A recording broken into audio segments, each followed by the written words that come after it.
Bonjour à toutes et à tous. Dans quelques minutes, vous allez voir Leni Riefenstahl, La lumière et les ombres, un portrait sans concession de la comédienne, cinéaste et photographe, née en 1902 et morte en 2003, connue à la fois comme étant une réalisatrice respectée, qui a influencé par son esthétique, sa technique novatrice, ça c'est pour la partie lumière, et pour ce qui est des ombres, ses accointances, c'est le moins qu'on puisse dire, avec le Troisième Reich et ses idées, avant et pendant la guerre, mais aussi après. C'est une chose que vous découvrirez dans le film. À quel point Leni Riefenstahl avait-elle conscience de l'horreur nazie? C'est notamment à cette question à laquelle le réalisateur, Andres Weil, va essayer de répondre dans son film. Sa matière première, ce sont des archives photographiques, sonores, télévisuelles, cinématographiques, mais aussi des lettres, des photos, provenant des collections personnelles de Leni Riefenstahl. Persuadée de sa grandeur et très soucieuse de laisser une bonne image dans l'histoire, la cinéaste conservait précieusement ses archives. Dans ces 700 boîtes de documents, il y a celles qui sont classées avec le plus de précision,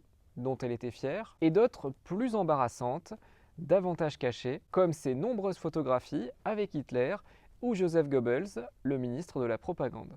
Ces archives, elles ont été disséquées et analysées par Andres Weil, documentariste allemand, qui effectue toujours un travail d'enquête minutieux sur chacun des sujets qu'il traite. C'était comme une enquête policière avec énormément d'éléments à charge, disait-il dans une interview donnée à Corinne Pélissier pour France Inter. C'était en novembre dernier, lors de la sortie du film en salle.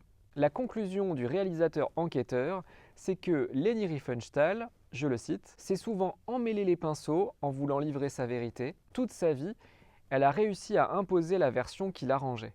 Je vais essayer de ne pas paraphraser ce que vous allez entendre dans le film, mais tout de même, je voulais vous dire un mot sur une partie de la filmographie de Leni Riefenstahl dont vous entendrez parler dans le documentaire. Il y a tout d'abord son premier film, La lumière bleue, sorti en 1932, qui raconte l'histoire de Junta, une jeune femme qui vit dans la montagne et qui est la seule capable d'atteindre une grotte d'où émane une mystérieuse lumière bleue.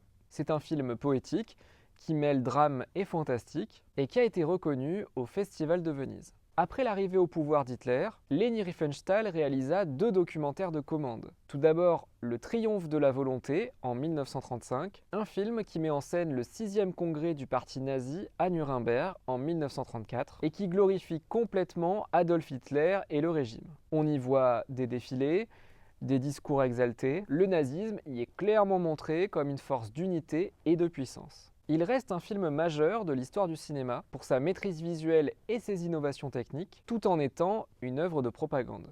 Puis, en 1938, Leni Riefenstahl tourna Les Dieux du Stade, un documentaire au budget pharaonique qui montrait les Jeux Olympiques de Berlin en 1936 en célébrant les corps des athlètes et leurs performances. Comme pour le Triomphe de la volonté, Les Dieux du Stade proposaient une mise en scène innovante, que ce soit dans les choix de cadrage, de montage, l'utilisation de ralentis, mais le tout dans le but de mieux montrer la puissance du Troisième Reich.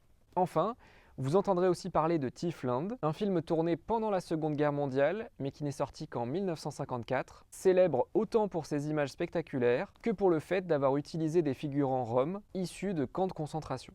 Malgré ses revirements moraux, il est difficile de ne pas reconnaître le talent de Leni Riefenstahl, rare réalisatrice en son temps dans un milieu très masculin et qui a su imposer des standards esthétiques souvent copiés. Mais évidemment, au centre de son œuvre, il y a cette question qui a été souvent posée au masculin: doit-on, peut-on séparer la femme de l'artiste? Je l'ai déjà dit, pour moi, ce n'est pas la bonne question, c'est plutôt: doit-on séparer les œuvres de sa créatrice? Et ma réponse, c'est évidemment oui. Contrairement à la post-vérité chère à Donald Trump et aux ultra-conservateurs, il n'existe pas de culture de l'annulation, de cancel culture. Enfin, d'ailleurs si, mais c'est plutôt justement Donald Trump et ses amis qui interdisent des livres et des façons de penser. A l'inverse, ce que les ultra-conservateurs nomment cancel culture, c'est plutôt une manière de porter un regard critique et nuancé sur des œuvres du passé, et cela me semble plutôt un bon signe d'évolution de notre espèce. Pour terminer, un mot très rapide sur le court-métrage que vous allez voir dans quelques instants, L'homme au bras ballant de Laurent Gorgiard, un film en animation en volume avec des marionnettes faites dans une sorte de pâte à modeler, mais ici rien d'enfantin, au contraire, une atmosphère sombre qui m'a fait penser à de l'expressionnisme, autre courant important du cinéma allemand du début du XXe siècle. Je vous souhaite une très bonne séance, une bonne soirée ou une bonne journée en fonction de l'heure à laquelle vous me regardez. Et je vous dis à très bientôt au cinéma.